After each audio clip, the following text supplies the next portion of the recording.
अदब बा मुलाजा में मैं फजल इमाम मलिक। बिहार में चुनाव के नतीजे आ गए हैं। नई सरकार बनाने के लिए मंथन चल रहा है। राजनीतिक बिसात या सियासी बिसात पर अपने अपने मोहरे बिठाए जा रहे हैं। इस बीच महागठबंधन, जिसके अगुवा राजद था या है, कह सकते हैं, वो विधवा विलाप कर रहा है। और दूसरी तरफ राजद और कांग्रेस हार के लिए ठेकरा ऑल इंडिया मजलिस इत्तेहादुल मुस्लिमीन या उसके नेता, उसके सदर असदुद्दीन ओवैसी पे फोड़ रहे हैं। हालांकि आंकड़ों को अगर देखा जाए तो आंकड़ों से बहुत कुछ साफ हो जाता है कि दरअसल अपनी कमजोरियों को छुपाने के लिए ये सारी कहानी बनाई जा रही और नए अफसाने बनाए जा रहे हैं। कि कई बार वो एक फिल्म का संवाद है, किसी एक फिल्म का, कि मुझे थप्पड़ से नहीं प्यार से डर लगता है। तो इसी को कांग्रेस हो या राष्ट्रीय जनता दल हो, कुछ इस तरह से, या सेकुलर पार्टियां हैं, उन्हें भाजपा से नहीं, जीडीएसएफ या यूं कहे कि एआईएमआईएम से डर लगता है। और डर की वजह क्या है? क्योंकि उन्होंने जो दलितों, पिछड़ों, अकलियतों, मुसलमानों के मुद्दों से आंखें चुराई, उन्हें वोट बैंक की तरह इस्तेमाल करते रहे। हम आज इस पे ही बात करेंगे, लेकिन इससे पहले एक गुजारिश, एक निवेदन है कि अगर अभी तक आपने बादब बामुलाजा को सब्सक्राइब नहीं किया है, लाइक नहीं किया, तो इसे सब्सक्राइब करें, लाइक करें और ज्यादा से ज्यादा शेयर करें, ताकि हम आपकी ताकत बने और आप हमारी ताकत बने। दरअसल कांग्रेस और राष्ट्रीय जनता दल या दूसरी सेकुलर जिसको खुद को कहते हैं, वो मुसलमानों को उनका हक देना नहीं चाहती, सत्ता में उनकी हिस्सेदारी देना नहीं चाहती। इसलिए हर चुनाव से पहले या चुनाव के बाद एआईएमआईएम को लेकर जो एक बात कही जाती है कि वो भाजपा के एजेंट है, भाजपा की बी टीम है, उसकी वजह से सेकुलर ताकतों को नुकसान हुआ, सेकुलर पार्टियां हार गई। लेकिन आंकड़े इसकी गवाही तो नहीं देते हैं। और अगर कोई पार्टी जीतती है या हारती है, तो किसी पार्टी की वजह से तो नहीं हारती या जीतती है, वो अपने काम की वजह से हारती या जीतती है। कांग्रेस ने अब तक तो सिर्फ मुसलमानों को झुंझुनाई थमा के रखा, और वो चाहती भी है कि हर 5 साल बाद मुसलमानों को किसी वोट की तरह इस्तेमाल किया जाए, किसी तहखाने से निकाला जाए, उसे झाड़ पोंछ कर तैयार किया जाए वोट ताकि वो वोट डाले और फिर से उसी तहखाने में डाल दिया जाए। या फिर ये भी कहा जा सकता है कि उन्हें सिर्फ इफ्तार के आयोजन के लिए बिरयानी खाने या बिरयानी की दावत के लिए का आयोजन करने के लिए मुशायरे और कव्वालियों के आयोजन तक उन्हें सीमित रखा जा सकता है कि आप इससे ज्यादा मत करें, आपके जिम्मे सिर्फ यही चीज है, आप यही करते रहे। इफ्तार, कांग्रेस ने इफ्तार करवा दिया, किसी मुसलमान को जिम्मेदारी सौंप दी, कई मुशायरे, और आजकल तो कुछ उनके सभा सम्मेलनों में भी कई शायर आके लंतरानियां करते रहते हैं। जाहिर है कि बहुत सारी चीजें हैं। कांग्रेस ने 70 सीटों पे बिहार में चुनाव लड़ा, इसमें से सिर्फ 19 सीटों पे उसे जीत दर्ज उसने हासिल की। बाकी की सीटें, 51 सीटें, वो हार गई। आंकड़ों में अगर देखा जाए तो 51 सीटों में जो हारी है कांग्रेस, उसमें दलों की बात करें, चूंकि आंकड़े हैं इसलिए, कि भाजपा ने उसमें 29 सीटों पे जीत दर्ज की है, जेडीयू ने 17 सीटों पर और एआईएमआईएम ने सिर्फ 2 सीटों पे जीत दर्ज की है। इसके अलावा हिंदुस्तानी अवाम मोर्चा ने 2 सीटों पर जीत दर्ज की और 1 सीट बीएसपी के खाते में गई। तो ये इससे समझा जा सकता है कि कांग्रेस या जो महागठबंधन के दूसरे दल विधवा विलाप कर रहे हैं, दरअसल वो अपनी कमजोरी को छिपाने के लिए सारी नौटंकी कर रहे हैं। नहीं तो अपनी कमजोरी को वो बताते। और एनडीए को जो 20 सीटें मिली हैं उनमें से सिर्फ, यानी 20 सीट में से सिर्फ से 6 सीट मिली है 20 सीटों पे, जहां एआईएमआईएम ने अपने उम्मीदवार खड़ा कर दिए थे, या ग्रैंड डेमोक्रेटिक सेकुलर फ्रंट, वहां उसे 20 में से सिर्फ 6 सीटें मिली हैं, जिसमें से 5 एआईएम ने जीती भी है। और अगर वोटों का प्रतिशत और मार्जिन देखा जाए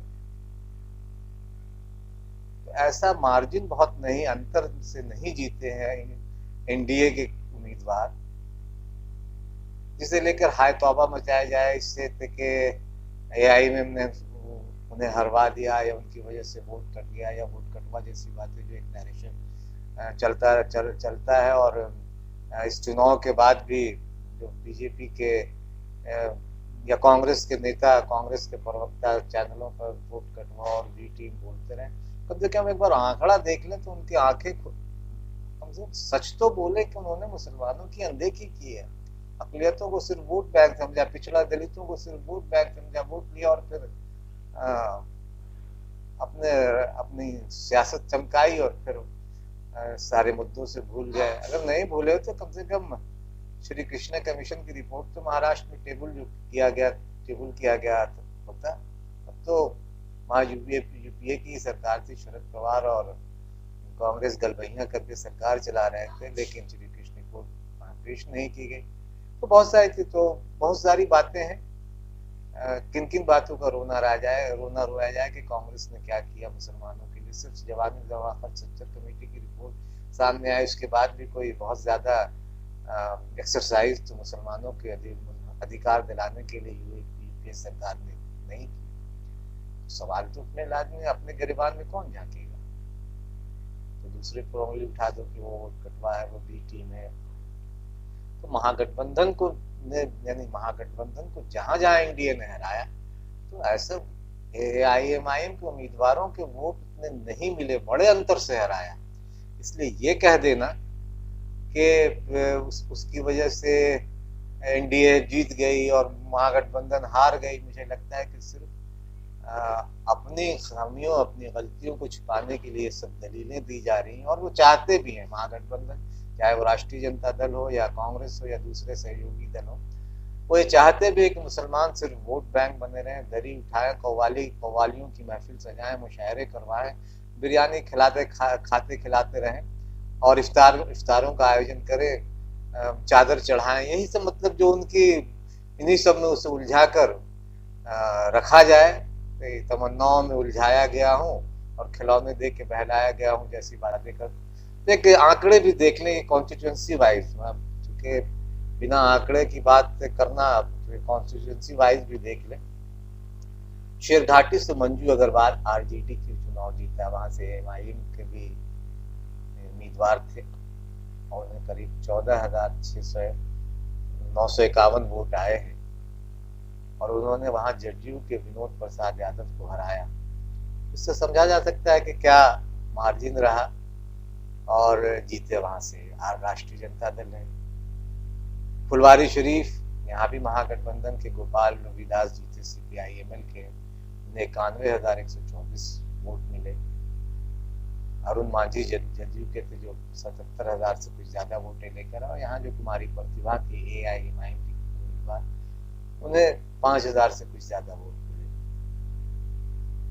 इसी तरह से साहिबगंज वीआईपी पार्टी ने यहाँ से जीत दर्ज की है, राजू कुमार सिंह, उन्हें 81,000 से ज्यादा वोट आए।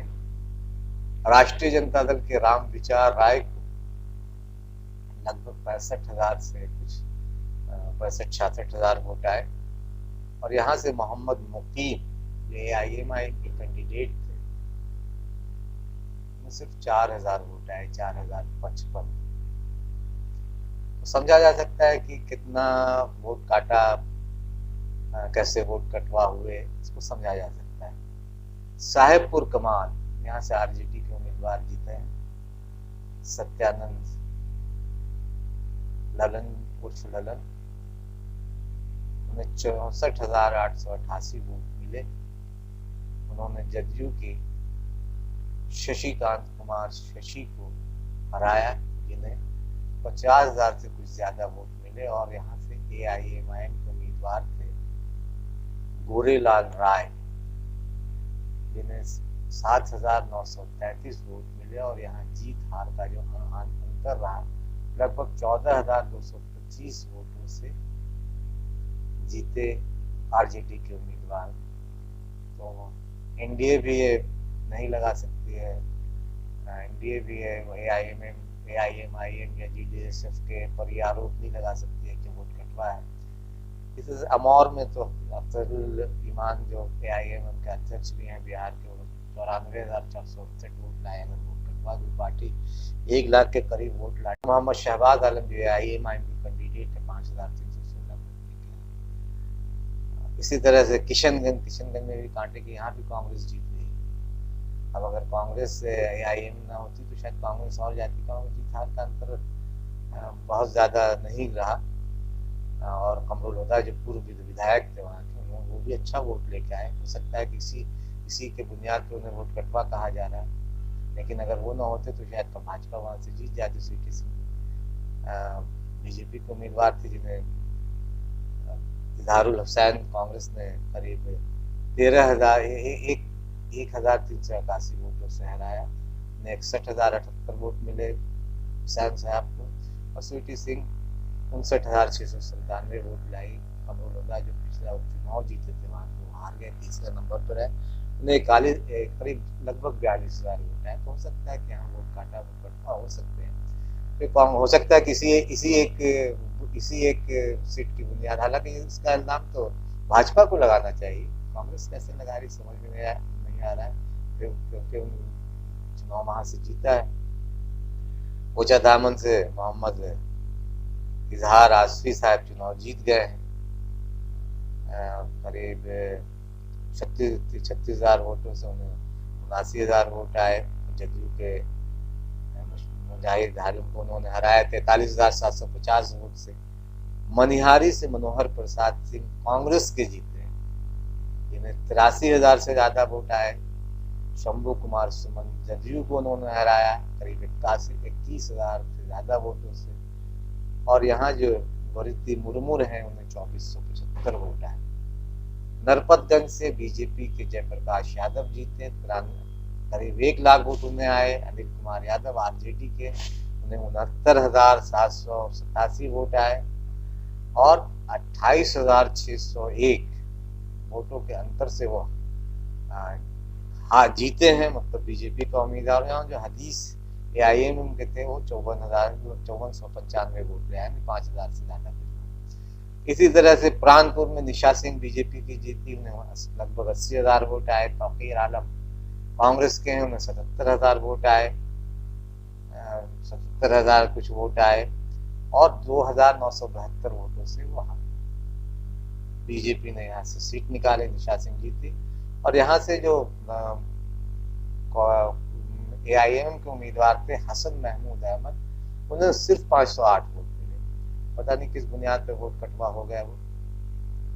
राजिया से अब्दुल रहमान साहब जीते हैं, कांग्रेस के उम्मीदवार हैं। उन्हें 1,03,054 वोट मिले। वोट कटवा हो तो जितना वोट कहाँ से आते। शगुफ्ता अजीम यहाँ से हारी है, जदयू की हैं। 55,118 वोट भी आए हैं, मिले हैं। और जो AIMIM के उम्मीदवार हैं उन्हें लगभग 9,000 वोट मिले। और यहाँ जो जीत हार का अंतर है वो करीब 47,936 वोटों का है। इससे समझा जा सकता है कि वोट कटवा की जो तमगा ये बीजेपी का एजेंट, इन सब बातों को समझा जा सकता है। बहादुरगंज बसई से बाईसी से AIMIM जीते हैं। मोहम्मद अंजार बहादुरगंज से जीते हैं, उनको करीब 85,000 वोट मिले, 85-86,000।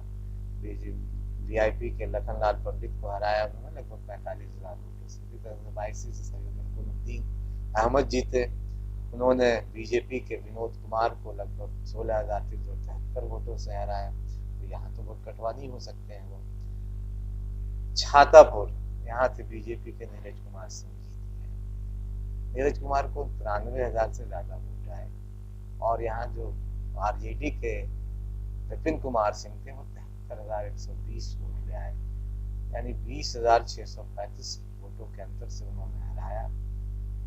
यहाँ आलम साहब थे AIMI के कैंडिडेट, उन्होंने 20,000 वोट नहीं लाया, जिससे वोट कटवा कहा जा सकता है। उनको 1990 वोट आए मात्र, लेकिन फिर भी वो वोट कटवा है।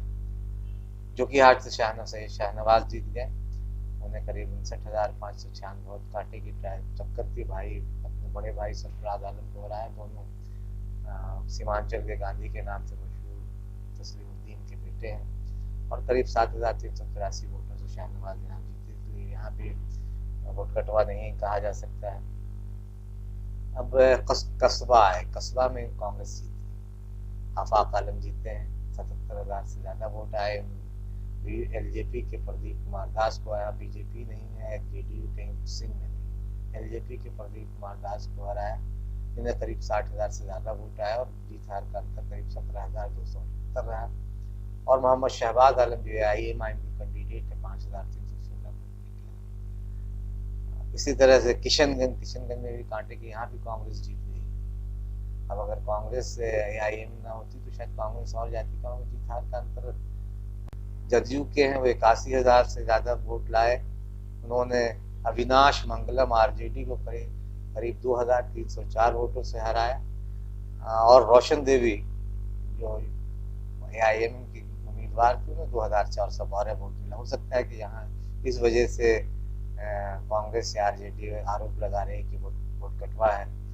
सिकटा से CPI-ML जीते, ब्रजेंद्र प्रसाद गुप्ता करीब 49,000 वोट लाया था, उन्होंने दिलीप वर्मा को हराया, इंडिपेंडेंट कैंडिडेट। वहाँ भी जदयू और भाजपा को नहीं, 40,000 से ज्यादा वोट लाया इंडिपेंडेंट, और जीत हार का अंतर लगभग 2,302 के आसपास वोट रहा सिक्का में।